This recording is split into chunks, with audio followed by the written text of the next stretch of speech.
بسم اللہ الرحمن الرحیم۔ حضور صلی اللہ علیہ وسلم سے پہلے عرب کی حالت۔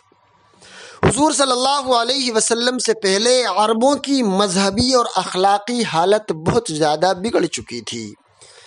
بتوں پر آدمیوں کی قربانی چڑھائی جاتی تھی، بیٹے کو باپ کی بیوی وراثت میں ملتی تھی، سگی بہنوں سے ایک ساتھ شادی جائز سمجھی جاتی تھی، جوا بازی، شراب نوشی، زنا کاری کا رواج عام تھا، بے حیائی اس حد تک بڑھ گئی تھی کہ بے حیائی کے شعر کعبے پر لٹکائے جاتے تھے۔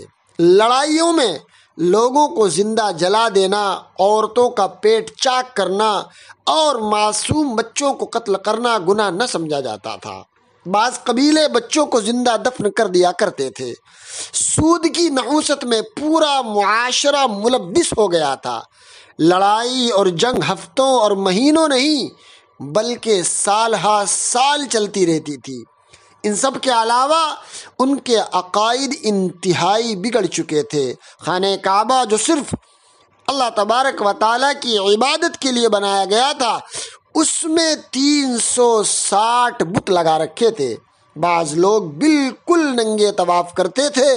نبی کریم صلی اللہ علیہ وسلم نے ایسے برے ماحول اور معاشرے میں ایک خدا کی دعوت دی اور لوگوں کو برائیوں سے ہٹا کر بھلائیوں پر لگایا۔